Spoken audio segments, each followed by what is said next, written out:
Hello, everyone. Good afternoon. So today we have a very special guest, a friend of the briefing room, returning today. You all know National Economic Council Director Brian Deese.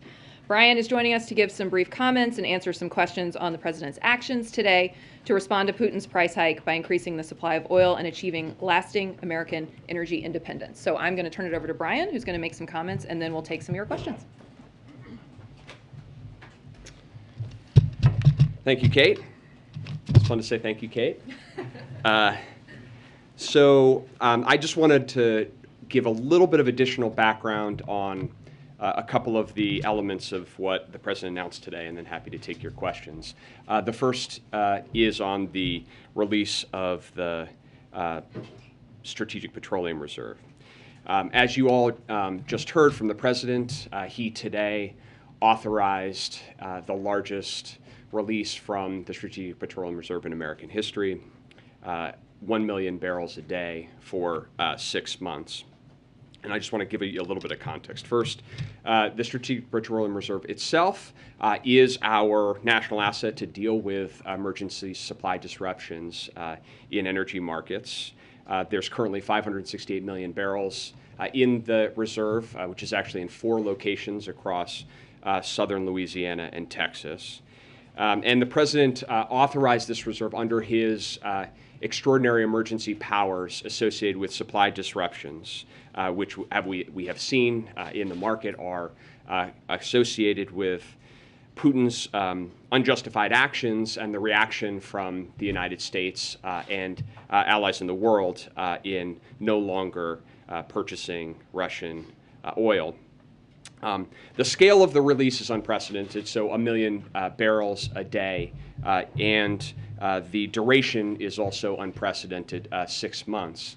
The duration was really designed and calibrated to operate as a bridge, a medium-term bridge, to the period where we anticipate and expect U.S. production to come back online. The most estimates based on commitments by companies are that we will see an additional 1 million barrels a day from U.S. industry by about the end of the third quarter of this year. So the time period operates as a bridge until then. And the amount, 1 million barrels today, is unprecedented but feasible based on the technical capabilities of the Strategic Petroleum Reserve itself. We also know there is significant demand in the market. We are operating in a supply-constrained market. That is the core challenge that is driven prices up. But we saw, for example, the last sale that the Strategic Petroleum Reserve conducted was oversubscribed by about 2.5 times. So there is demand out there in the market. The last thing that I would say is that a very important element of the president's announcement today was that the president authorized the sale, but also the commitment to repurchase oil. And that will happen in coming years at a lower price. And that's important for 2 reasons. One is it provides that bridge to during this period of extraordinary supply constraint. But it also provides stability to the market in the future that there will be a buyer to purchase oil at a lower price. And it also allows us to actually maintain and increase the resilience of the Strategic Petroleum Reserve over the long term. We will be refilling the reserve, and if we're buying at a lower price, we'll actually be in a position to refill at more barrels ultimately. So the current 568 million barrels will come down, but then we'll go back up, and that's how the reserve functions. Secondly, just briefly, I wanted to touch on the presidential directive that the president signed today authorizing the Defense Production Act for usage for the critical materials that go into large capacity batteries. So the president took this action under Title III of the Defense Production Act, which provides for prioritizing and subsidizing the production domestically of key inputs that are critical to the national defense. So the Secretary of Defense has undertaken a study and identified that large capacity batteries are critical to the national defense, and the components that go into them, including lithium and nickel, cobalt, graphite, manganese, My guess is that's the first time in the White House briefing room someone has said manganese. These are critical minerals, and we are currently vulnerable to unreliable supply chains, which affects our national security. It also affects our economic security as well. So by taking this action, the president is authorizing the government to use the DPA authorities to build domestic production capability in these key materials. And this is going to be a key driver for building a domestically resilient supply chain to build large capacity batteries. Those are the batteries that go into electric vehicles, but also used for storage in other applications. And also to accelerate what the president talked about today of how we move to true energy independence by reducing our dependence on oil, the amount of oil that we consume, and reducing our dependence on fossil fuels. So those are two. The president touched on other issues as well. I'm happy to take questions all about, but I wanted to put a little bit more context on those two. We'll start with Kristen. Great, thank you. Two questions, Brian. Thank you for being here. One, to the figure 1 million barrels per day, to the skepticism that sounds unrealistic. Why should Americans have confidence that you're going to be able to meet that benchmark on a daily basis? And when can Americans expect to actually see the price of gas come down? So on the first one, the Department of Energy Strategic Petroleum Reserve have now committed, per the president's direction, to release 1 million barrels a day into the market. Number one, we have the full operational capacity to do that. As I mentioned, there are actually 4 locations that make up the Strategic Petroleum Reserve. For purposes of this release, we will be releasing from all 4 of those locations. If you look at the actual operational capacity across all 4 of them, it is actually up to 4 million barrels a day in operational capacity. So actually executing 1 million barrels a day is well within the operational constraints. And a big part of that is because a lot of that moves by pipeline, and so to established offtake points. That's point number one. Point number two, there's been some question about will there be sufficient market interest or sufficient demand, including on the transport side. And I would say there that the best indicator is what just happened in the market when in the last sale that the SPR tendered was 2.5 times oversubscribed. So certainly there is significant demand in the market, and that you would expect because supply is constrained and prices are high. So we fully expect that the Strategic Petroleum Reserve will execute against this per the president's direction. To your question about the timing of the impact, I've already seen, and as we came in here, oil's trading down about 6% today. But the way that we think about this is in terms of supply and the market constraint. And so the supply in the global market, obviously the price of oil is set at the margin, the global market. The global supply is down because of Russian oil. The 1 million barrels a day plus what our allies and partners are intending to deliver, and there is a meeting tomorrow morning of the International Energy Agency in Paris, an emergency meeting, and I won't get ahead of the specific commitments in that context, but as the president said, we're confident that our allies and partners will provide tens of millions of barrels additional into the market. So we're looking at well in excess of 1 million barrels a day of additional supply onto the market for, importantly, for several months. That is the most ambitious, aggressive, historic effort to try to replace supply in the short term. So certainly there is uncertainty about pricing and lots of different factors affect price across time. But we are confident that this is about the largest effort that countries with oil reserves have ever taken to supply the market in this way. Could prices come down in a matter of days or weeks? I know it's difficult to pinpoint, but just for Americans who budget based on how much they have to spend on gasoline, what should they be bracing for? Well, as the president spoke to today, that is uncertain, and so in being very clear, the market price is impossible to predict with certainty. One thing that I will say for sure is that as the price of oil comes down, it's incredibly important that that flows through to the consumer in terms of the price of gas as quickly as feasible. We've seen that be a problem in the past, and is definitely an issue that we are focused on. Justin. Hey, Brian, I had two. One is to follow on, I think, what you just said, which is you've identified there's been a problem between crude oil prices and what folks are paying at the pump, and laid some of the blame for that at oil companies in the past. The president today, in his remarks, spoke to some extent about how there were good actors and bad actors in terms of folks who are ramping up production right now versus folks who are sort of banking profit. So I wanted to give you an opportunity for Americans who want to do the patriotic thing.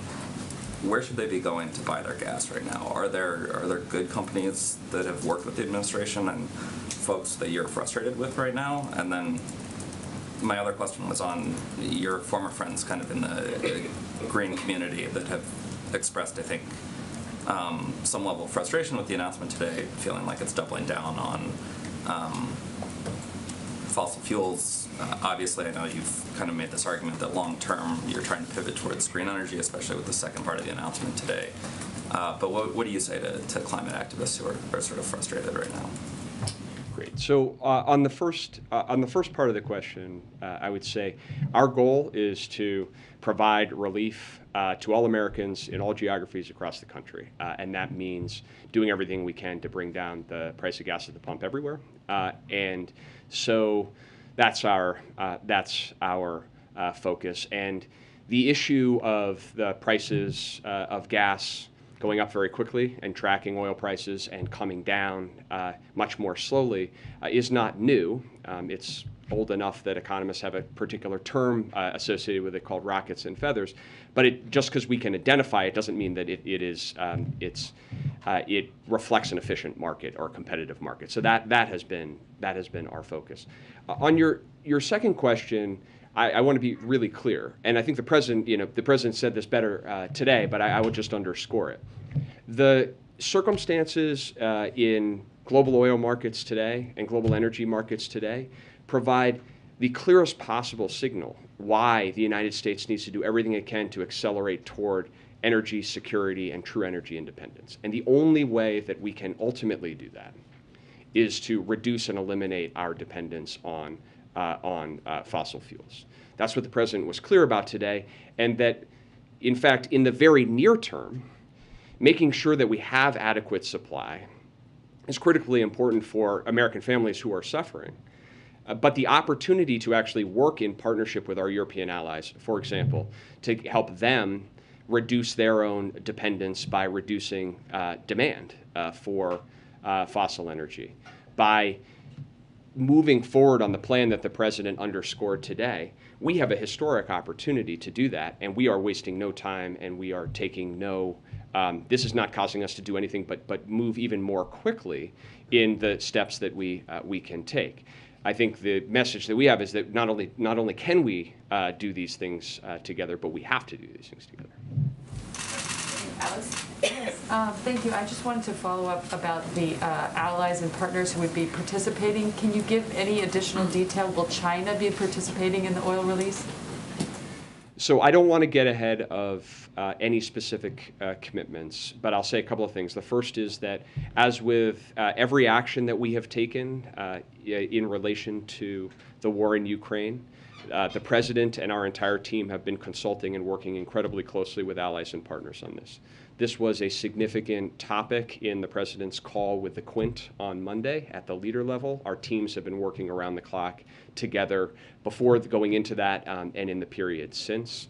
The IEA is the body of countries that have significant stocks and reserves, and the formal process that they go into, and the United States is a member of the IEA, is to bring forward a proposal for a collective release. And the decision is whether there is a collective release, and then how much each country will contribute into that. So that's the process that will happen starting tomorrow morning. I don't want to get ahead of it. The only thing that I would say, and I think this is probably implicit in what we have done here, is the United States and the president made an explicit decision that the United States would lead here and lead with a historic use of our reserves. We have those reserves. We have the capability to do that. And so that was an explicit decision. At the same time, looking to partner with allies, and I think we'll see that reflected over the course of the next couple of days. IEA members are the only ones participating in the release. Is that accurate? Well, what I can tell you is that the IEA, the meeting tomorrow will be of IEA members, and that will be the question will be about a collective release in that context. We continue to engage with non-IEA members, China and other countries around their reserves, and will continue to do so. But the immediate step at hand will be the IEA. The president said gas might drop between 10 and 35 cents a gallon. Brian, does that sound about right to you? 10 and 35 cents a gallon? Does that sound about right? That's what President Biden said. So is that 10 and 35 cents? On the use it or lose it push. The president had discussions with leaders in the oil industry ahead of this announcement. What, if any, assurances were given about increasing production? Were there any guarantees made? So what we have engaged with oil companies and energy companies on, they have been public about. So you can see the reason why the market expectation has now increased to an expectation of about 1 million barrels a day of additional production online is because many of those companies have gone out and been quite explicit about their intention to ramp up production across time. And that's an outgrowth of a number of the conversations that we have had. And so the use it or lose it approach is consistent in the sense that those companies that are looking to ramp production or to bring back online shuttered wells, those permitted areas would obviously be unaffected. Does 10 to 35 cents sound? Okay, Brian, I'm sorry. 10 to 35 cents. As I said, it's uncertain, and so I'll let the president. Brian, so since you're sorry, they called me. What's a fair price that you would accept the White House for? Brian, as you just spoke about China, what are the conversations with India, another country that's dealing with major oil issues, gasoline issues, and also what are the guarantees with this 1 million a day for 6 months for Americans? So our conversations with all countries that have reserves is similar in encouraging them to participate and to contribute in consistent with their stocks, their available stocks, and their circumstances. We have seen to date a quite extraordinary willingness to participate, including IEA and non-IEA members to participate in those coordinated releases, including the Indian government to date. And so the work of diplomacy and engagement with our allies and partners is aimed to make sure that continues. But isn't it more about the United States, China, and India when you are looking at these top three consumers of oil? So when we're talking about collective releases, the issue is actually who are the countries that actually have the largest reserves, not the largest consumers, but the largest reserves. So those are the IEA. Into this as well, though. Certainly, but in terms of releasing supply onto the market, that's a function of the reserves. What are the guarantees for the American consumer in these 6 months, in the midst of COVID, in the midst of this war, in the midst of Russia doing whatever it's doing?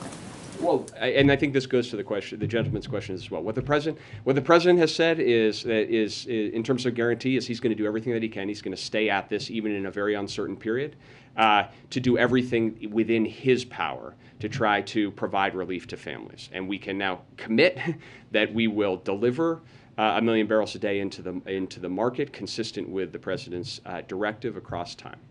I think Brian has time for one more. Thanks, Brian.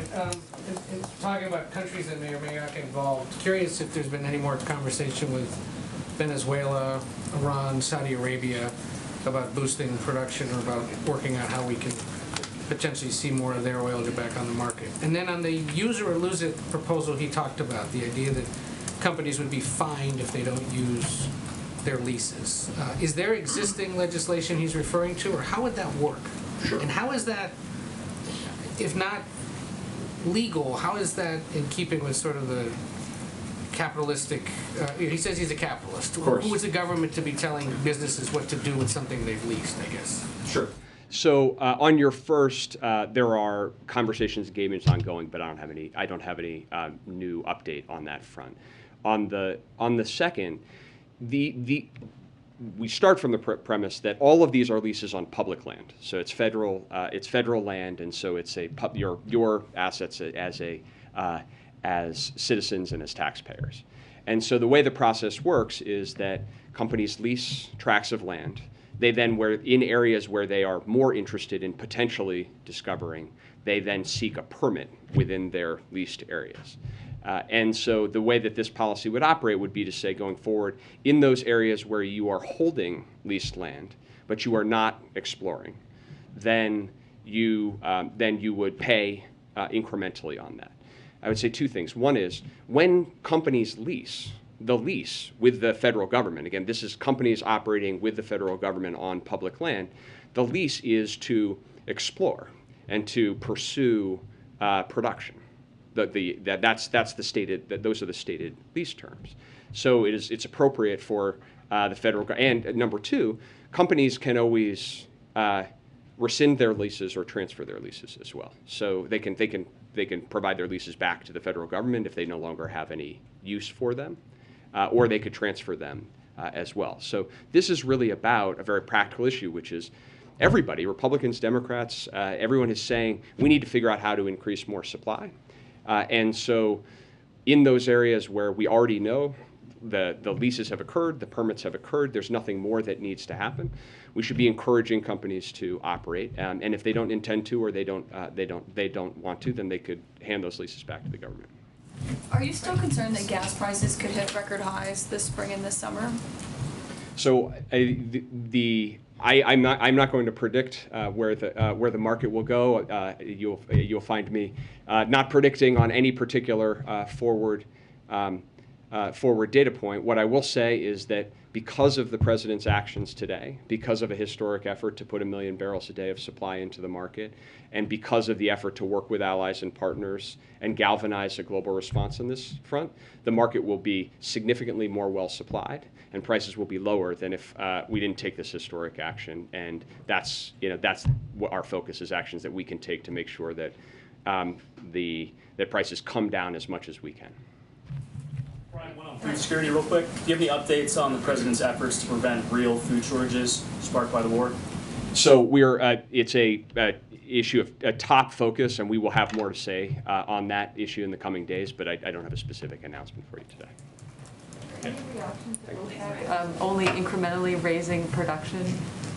I think it's the same answer as the question earlier. We're continuing to have those conversations, but I don't have anything new for you today. Low-income Americans getting clobbered right now at the pumps. You have a president who's doing everything that he possibly can to try to address that situation, including, I would say, the president announced today, and I would encourage you all to really cover it and look into it, $3.2 million through the weatherization program that goes directly to low-income families. Low-income family could get a $6,500 grant to make their home more energy efficient, bring down their energy costs by hundreds of dollars a year, and improve the health of their home. That's something the president did this week, putting that money out in addition to the other issues that we discussed today. Thanks. Thank you. Thanks, Brian.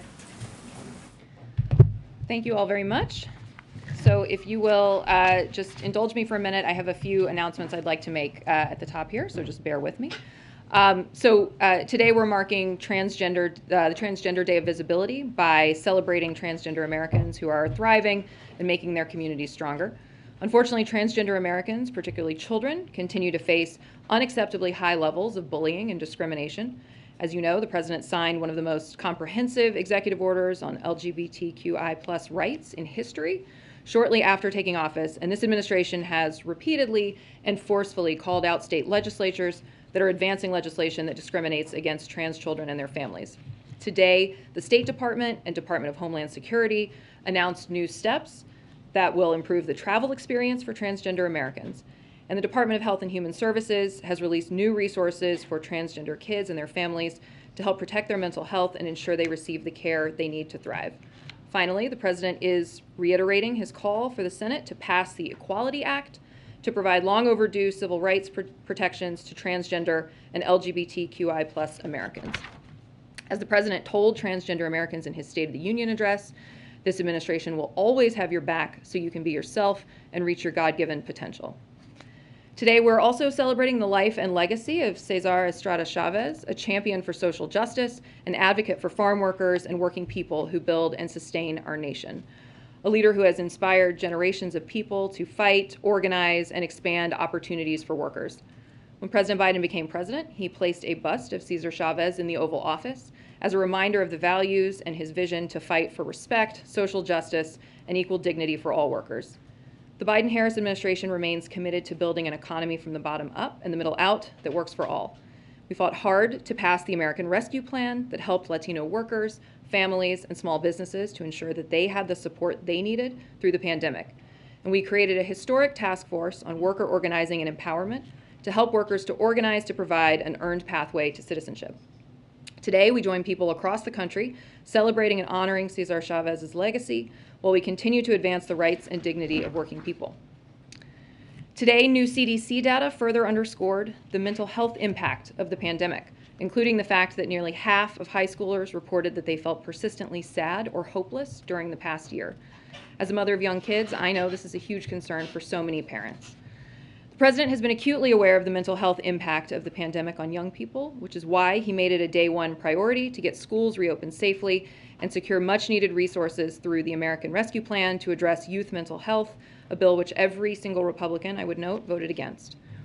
We've invested $5.5 billion in programs that support mental health and well-being, including tens of millions for programs that specifically address youth mental health. For instance, schools across the country are using American Rescue Plan funds to hire school counselors and social workers to address this crisis. According to this new CDC data, the very kind of connection that helps protect youth mental health. President Biden remains deeply focused on this very real crisis and providing the resources to address it. As part of the unity agenda that he laid out during the State of the Union address and his budget, the President put forward a historic increase in funding to strengthen and expand youth mental health services. And we're going to continue to build on this progress and do everything we can to support the mental health and well-being of our young people. And then lastly, but certainly not least, today we announced additional sanctions on Russian technology companies that enable Putin's war of choice. We will prevent them from procuring Western technology and evading our severe sanctions. We're also expanding our sanctions authority to target additional sectors of the Russian economy important to Putin, including aerospace, maritime, and the electronic sectors.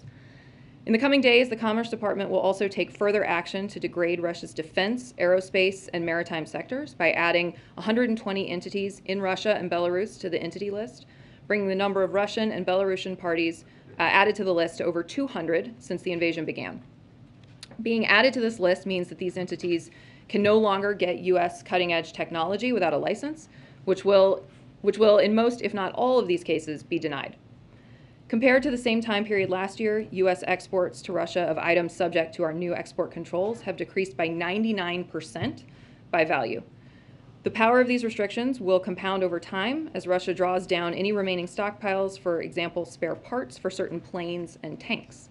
We will continue to impose unprecedented costs, strengthen Ukraine's hand, and make Putin's war of choice a strategic failure. So thanks for hanging with me. I told you I had a lot, and I'm happy to take questions. Darlene? Thanks, Kate.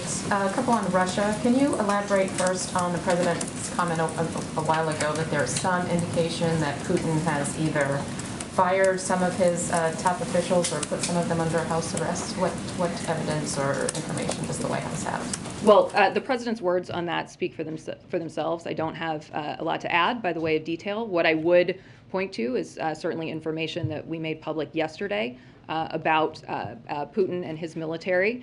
I think writ large, we have seen that this invasion has been a strategic failure for Putin and for Russia. They are working to redefine the initial aims of their invasion. And we've seen time and again that the sanctions that have been applied are exacting extreme costs on their economy. So I don't have anything to add to what the president said, except to say we have seen incontrovertible evidence that this has been a strategic disaster for Russia.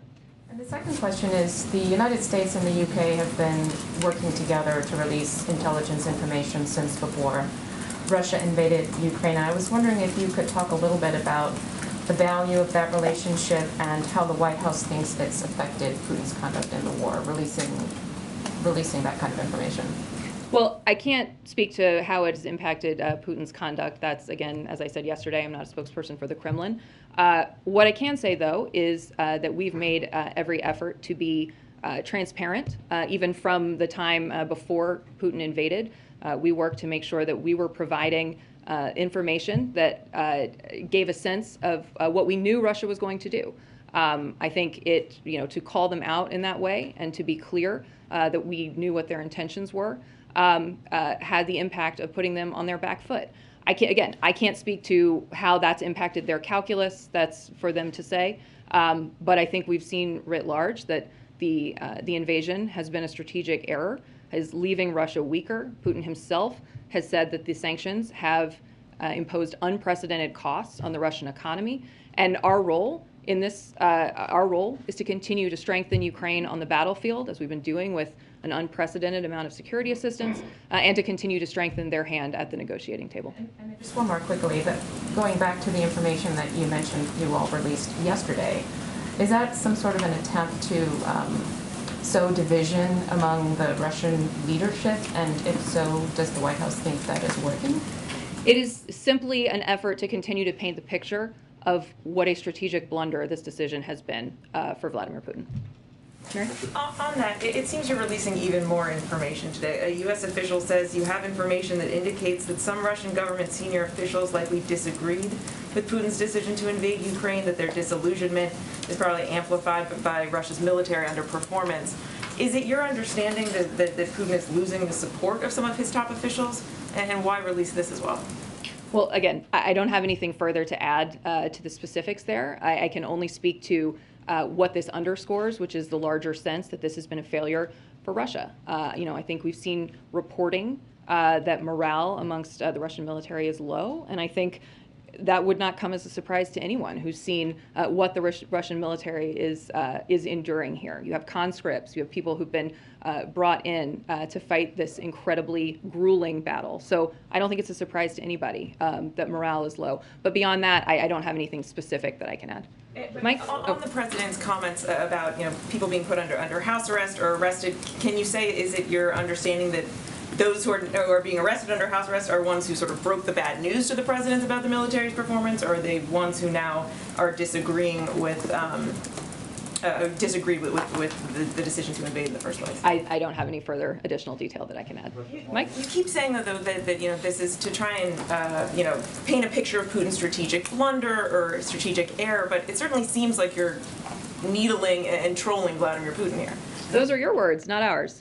We have been very clear that we are, everything that we are doing here is designed to advance our ultimate strategic aim, which is strengthening, as I said, strengthening Ukraine on the battlefield, strengthening their hand at the negotiating table, giving them what they need to push back on Russian aggression. And I think it is self-evident based on what we've seen since Putin invaded on February 24th, as we've seen their economy collapse, we've seen the ruble collapse.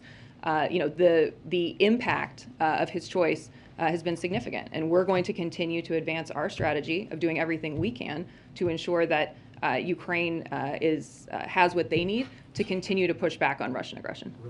Mike? So this may be a little late breaking, I don't know, but there have been reports in the last hour or so about concerns at Chernobyl with Russians leaving the nuclear plant because of some kind of exposure. Do you have any, does the U.S. government have any information about what might be going on there and whether, sort of how broad the danger is there? I have not seen that since we came into this room, but I'm happy to go look into it and we can come back to you with answers. Yeah. Please. Hey, on COVID, I wonder if you can comment on reports that there's an agreement in principle for $10 billion in additional COVID aid. I think Senator Romney talked about it earlier today. So as we talked about yesterday, we are obviously very hopeful that Congress is making progress as we need to get this urgent funding that we need to fight COVID-19. The president has been very clear. There is a strong sense of urgency here. You heard him say yesterday that Congress's failure to act is already having severe consequences, including on our supply of monoclonal antibodies and treatments for the immunocompromised.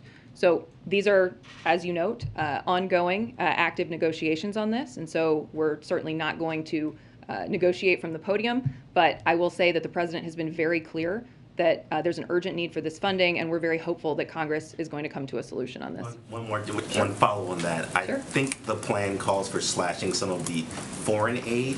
Biden has said repeatedly that we can't just, take care of ourselves, that we have to, that the pandemic isn't going to stop. There's no wall we can build. Would he sign a bill or would he veto a bill that doesn't include significant foreign aid? Well, what I would say to this is we have been very clear, and the president has been very clear, both publicly and in private, about the acute need for funding of our global response for weeks, if not months. And in the past day, our position has been very clear about the importance here. Right now, countries, in fact, are declining our doses because they don't have the infrastructure in place to take our life-saving vaccines. Funding will obviously help solve this issue. And I actually want to read to you a letter to the president signed by 14 U.S. senators, half of whom are Republicans. Quote, "We urge you in the strongest possible terms to do more to lead global efforts to end this pandemic and increase global vaccine access." So we hope that these senators will follow their own advice and provide resources for the global response, because now is the time to act. And we're not going to be able to put this pandemic behind us until we stop the spread and proliferation of new variants globally. So the president has been very clear. He believes this funding is important. But again, we're going to let Congress work through, and we're very hopeful that they are going to come to a solution. Okay, thanks, Kate. I want to ask you again about the president's comments today when he was asked about the information that Putin is being left in the dark by his advisors. He seemed much less confident in the intelligence than you were from the podium and other top officials here. When he was asked about it today, he said it's an open question. There's a lot of speculation. He seems to be self-isolating. He said, but we don't have hard evidence. You said from the podium, we have information that Putin felt misled by the Russian military. Why the disconnect? I don't see a disconnect there. We were clear yesterday that we shared a piece of information that helps paint a picture about how this has been a strategic failure for Russia. The president said there's a lot of speculation. He didn't say we have hard evidence, we're confident. And there is plenty of discussion, and that's part of what we did yesterday, was put additional information into the public sphere, into the conversation. I don't think there's a disconnect between those two things. The president was making statement about where things currently stand, where he understands things to currently stand. I don't think that's in any way at odds with what we said yesterday. So is the administration confident that Putin is being left in the dark by his top advisors? You stand by everything you said from the president. We put forward information yesterday, and I think you can draw the appropriate conclusion from that. We would not put it forward if we didn't have confidence in it. One more on Hunter Biden, who has been in the headlines again recently. During the last presidential debate, then Vice President Biden was asked if there was anything inappropriate or unethical about his son's relationships, business dealings in China and or Ukraine. The president said nothing was unethical. He went on to say, my son has not made money in terms of this thing about what you're talking about China. Does the White House stand by that comment that the then Vice President made? We absolutely stand by the president's comment, and I would point you to the reporting on this, which referenced statements that we made at the time that we gave to the Washington Post, who worked on this story. But as you know, I don't speak for Hunter Biden, so there's not more I can say on that. Jack. Thank you, Kate. On releasing barrels from the strategic reserve, this move does not resolve the structural deficit that we have. In the last 2 times the administration released barrels of oil, it didn't have a measurable impact on gas prices. So what makes this administration believe that this move is going to have an impact this time? This is, as you heard Brian say, this is a historic and unprecedented release in terms of size. It is going to help meet the mismatch between supply and demand in the market. 1 million barrels a day is a significant addition to the marketplace, and is going to, as I say, is going to address some of the mismatch between supply and demand. And I think what Americans should take away from this announcement today is that President Biden is relentlessly focused on doing everything he can to ensure that Putin's price hike does not hit them at the gas pump. So what they've seen from him, I think, since the day he took office, is a focus on doing what he can to address kitchen table issues, to address the things that people across the country are worried about, including gas prices. And so today, not only is it historic in scope, but it, as you heard Brian talk about, this has also been, the president has led a global effort to galvanize a response to this. because he knows that rising prices at the pump hurt families, and he's doing everything in his power to bring those prices down. This is going to bring up the supply in the short term, but it's not, a long-term solution. And, one analyst has said that if the market maintains a structural deficit for a long period of time, releasing reserves might actually keep prices higher. So if this does not work in the way that you think it's going to work, will the administration stop releasing 1 million barrels a day? We will I won't speak to what we might do in the hypothetical depending on where the market goes. What I will say broadly is, of course, we would always adjust our strategy to do what is most effective to bring prices down. What I would say about the long term, to your question about the long term, is, and I think you heard Brian articulate this really well, and of course the president spoke to it very powerfully today too, which is this ultimately shows that dependence on fossil fuels, dependence on foreign oil is not in the sustainable long-term best interest of the United States, and that's why the president has put forward a really aggressive plan to move us to clean energy sources of energy that we can make here in the United States. That's part of, as you heard Brian talk about, the Defense Production Act announcement that he made today to help us make electric vehicle batteries in the United States. The president feels very strongly that we need to make significant strides toward a clean energy economy. It's something he's been very focused on. You'll remember, for those of you who covered the campaign, it's something he ran on. And so he's very focused on ensuring that we're taking those strides, because that is actually the long-term solution here. On sanctions, the Russian ruble has almost returned to its pre-war levels. So does the administration believe that the sanctions are still working? Absolutely, yes. And what I would say about the ruble is, what we're seeing here is an artificial propping up of the ruble by the Russian central bank and by the Russian government. There are avenues are closed off to allow the sale of rubles. They are basically taking artificial measures to keep the ruble propped up. I would also say that in the first, in the first few days after the conflict began, the ruble was a reliable measure of where the Russian economy is.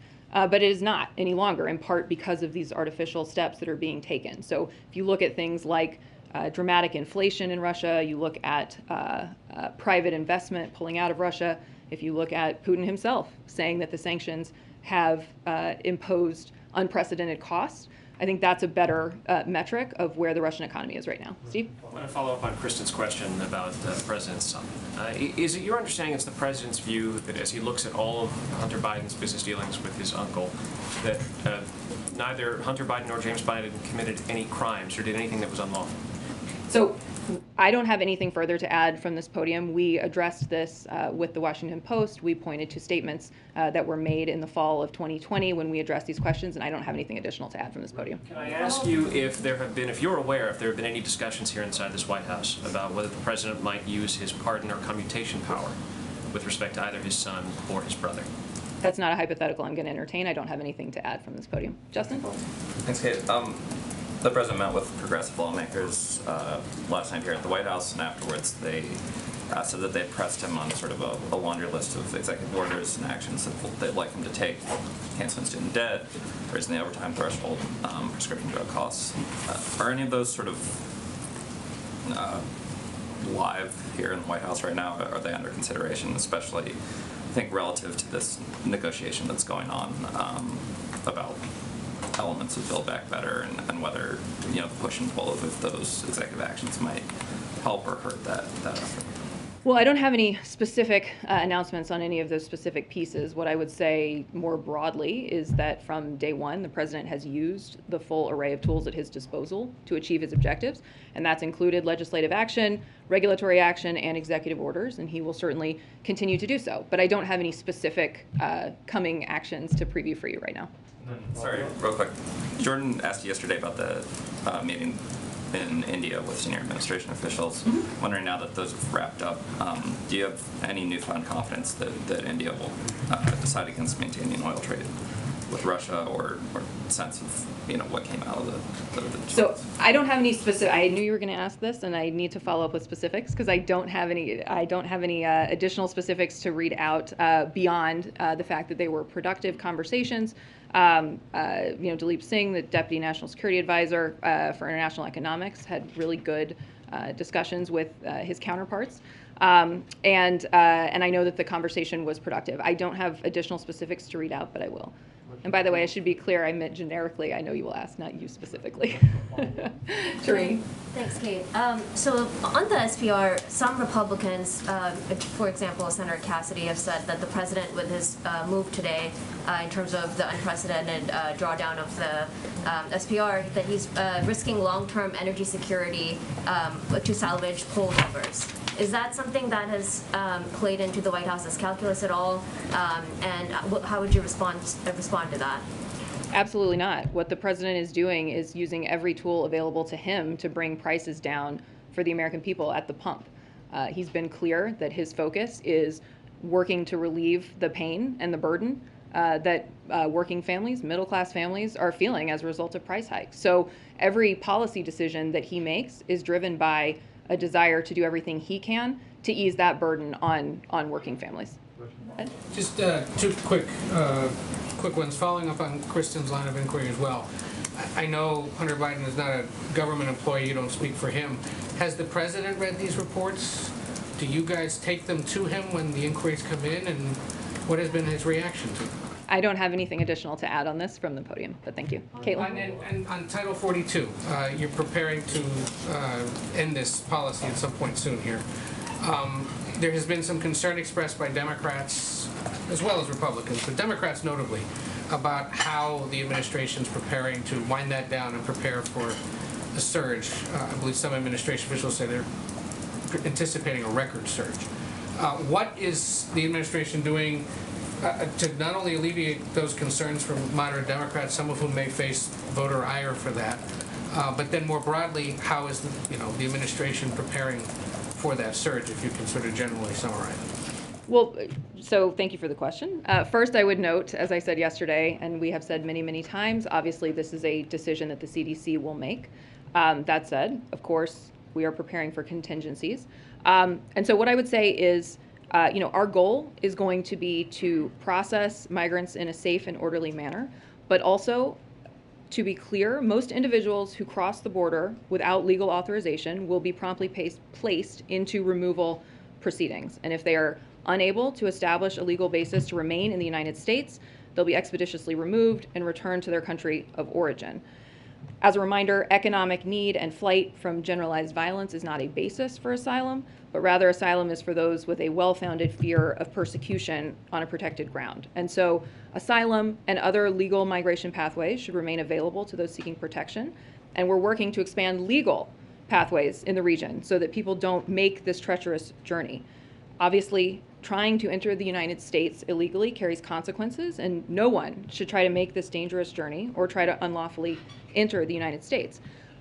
The Department of Homeland Security, as I noted yesterday, put together a preparedness plan to address the number of people coming to our border and work with our partners in the region to provide safe options for people outside the United States. We are obviously working to deliver a more efficient and fair processing system through, for example, a dedicated docket to conduct speedier and fair immigration proceedings for families who arrive between ports of entry. So there is a significant amount of work. We obviously inherited, when we came into this administration, we inherited an immigration system that had been systematically dismantled by the previous administration. There's been a tremendous amount of work from day one to rebuild that, and we are certainly focused on continuing to assert order at the border.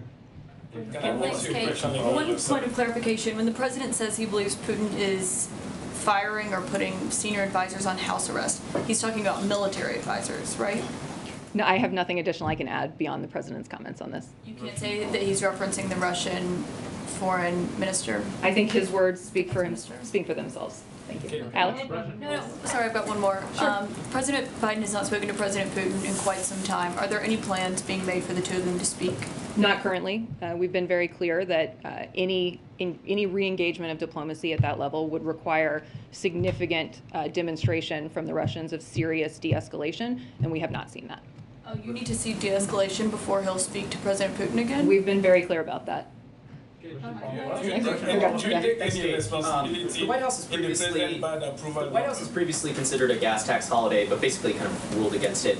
I'm curious if this is still off the table, and what does the White House think about individual states that are considering or have already enacted their own gas tax holidays? So it is not off the table. In fact, the president is looking at every option to provide relief to consumers around gas prices. Obviously, a lot of these conversations are happening in Congress, but again, the president is not taking anything off the table at this stage. More countries have rejected Putin's demand to pay for gas in rubles. Does the U.S. stand with them in rejecting that as well? We do, and the German chancellor, I think, has been very clear that that the contracts exist as they exist, and there's going to be no change there. My question is a question of a colleague who cannot be here. My question is, again, on allies and partners and the oil reserves. The president referred to 30 to 50 million barrels. Brian didn't want to name any countries, but where did he get this number? And Canada being the main exporter of oil to the U.S., has the country been solicited? Well, I can't speak to specific bilateral engagements, but I would note that obviously the president discussed this, the G7, when he was in Europe last week. This is a continuing, ongoing conversation with our allies and partners. It is a key priority, maintaining stability in our energy markets. So, those conversations are ongoing, and we obviously consult very closely with our allies and partners. From the colleague who cannot be here. It's about the Prime Minister of Pakistan accused the U.S. of working with the opposition to remove him from power. You just said that today. What's the White House reaction to this? There is absolutely no truth to that allegation. Thanks, Kate. To go back to the COVID deal, I know you say you're not going to negotiate from the podium, and the president has obviously warned about the severe consequences if there is no funding. But if there is a $10 billion deal, which some of the top negotiators say they're getting close to, what would the administration then be able to cover? That long list the president went through yesterday of everything that stops over the coming months, what is saved over the coming months, and what is still then at risk?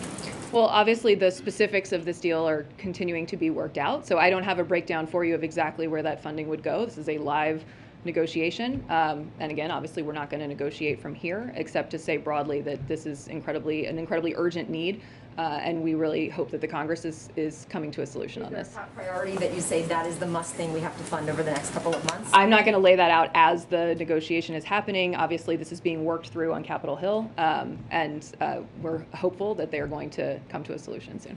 Joyce? Kate, I wanted to ask about the use it or lose it policy that the president has today.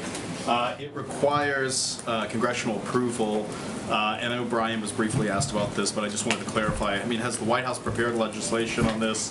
Does it have support lined up in Congress? And what is the timeline you're hoping to pass this measure? And is it really even realistic in an evenly divided Senate right now with midterms coming up in the fall? Well, the proposal would actually build on the version that's in the House bill. So there's a version of this that is already, there's a version of this that's already been put forward. Obviously, the president looks forward to working with Congress on it. He believes it's a critically important piece of helping to move our energy dependence from overseas back home and to move us toward a clean energy economy. So we intend to work very closely with Congress. This will be a priority for the president. But in terms of a specific timeline, I don't have anything further on that. With that House bill, or you say you're building on that? What does that look like?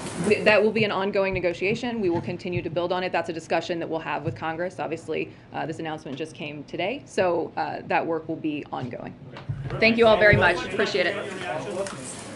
Okay, do you take any responsibility if the president bad approval numbers?